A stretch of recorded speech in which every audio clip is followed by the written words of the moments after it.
Hello everyone, this is Noel Jason and again welcome back to my YouTube channel Basic Speech Practice and Knowledge Listening. Today I'm here to deliver a speech on a topic that's very essential for NEET examinations. The name of the topic is none other than biological classification. Biological classification or taxonomy is a scientific practice of organizing and categorizing living organisms into groups based on shared characteristics and evolutionary relationships. This system provides a framework for understanding the immense diversity of life on Earth and facilitates communication among scientists. Aristotle, who was an ancient Greek philosopher, was one of the first to attempt classifying organisms. He divided those organisms into two major categories. They are animals and plants, where animals are based on habitat and physical characteristics, and plants are based on their size and structures. For example, trees, shrubs, and herbs. In the 18th century, Carl Linnaeus developed the foundation of modern taxonomy. His system of binomial nomenclature assigns each organism as a two-part name, genus and species. For example, Homo sapiens for humans. Linus also introduced hierarchical categories which include kingdom, phylum, class, order, family, genus, and species. Advances in molecular biology, genetics, and evolutionary biology led to the introduction of new classification systems that incorporate phylogenetic relationships. Now let's talk about the principles of classification.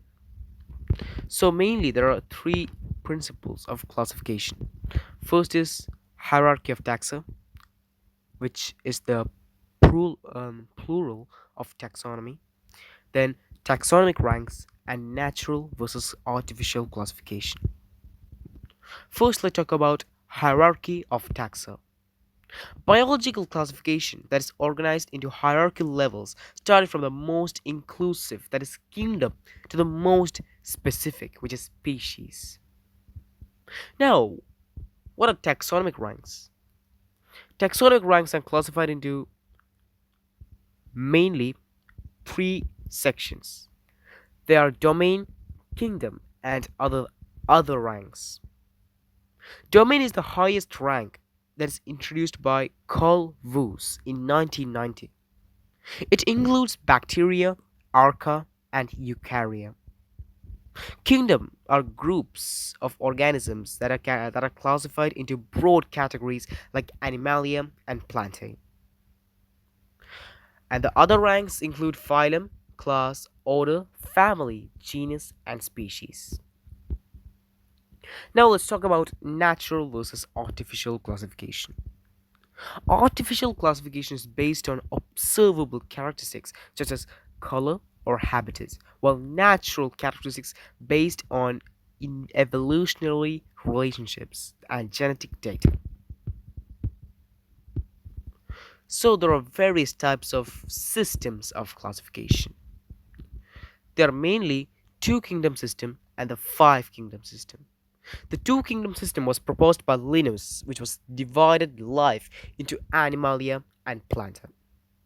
Animalia includes motile organisms or movable organisms without cell walls, while planta contains sessile organisms with cell walls, which is the main difference between these two.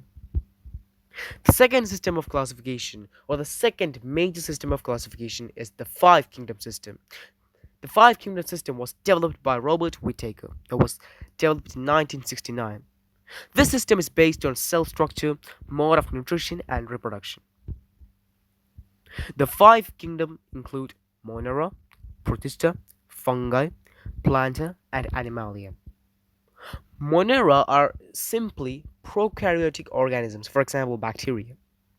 Protista are unicellular organisms or single-celled organisms, for example, amoeba.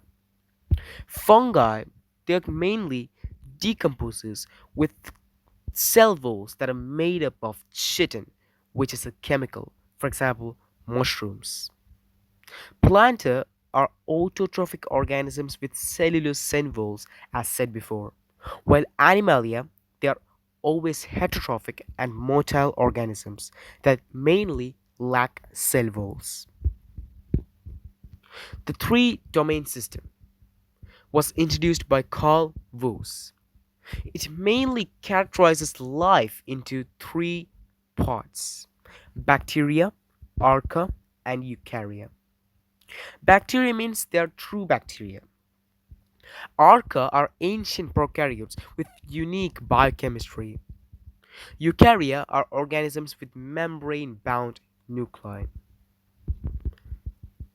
There are also various criteria for classification. The first criteria for classification are morphological characteristics. Morphological characteristics contain structures and forms of organisms. Anatomical features is the second criteria for classification, and also they contain internal structures such as organ systems. Third criteria for classification is embryological development.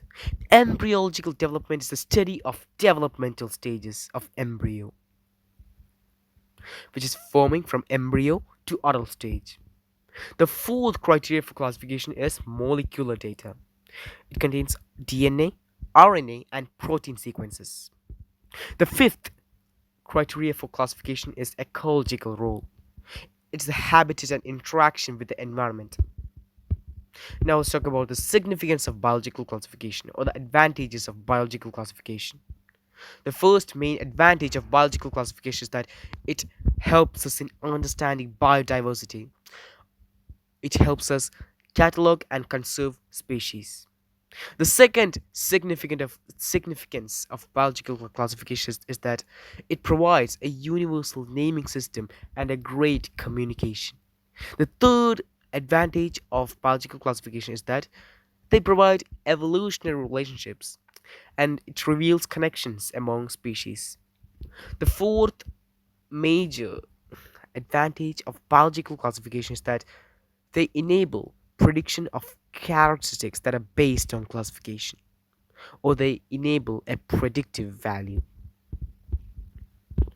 And lastly, we have the challenges in biological classification. The main challenges of biological classification are cryptic species, convergent evolution, horizontal gene transfer. Cryptic species are organisms that look identical but are genetically distinct. Convergent evolution are unrelated species evolving similar traits. Horizontal gene transfer are complicates evolutionary relationship in prokaryotes. Now, as a conclusion, I would like to say that biological classification is a dynamic and evolving field that adapts to new discoveries and technologies. It plays a vital role in our understanding of life and the interconnections between organisms. Thank you so much for watching this video. Please don't forget to please don't forget to like, share, and subscribe. And remember to turn on the bell icon to receive my latest speeches. Once again, thank you so much, all of you, for watching this video.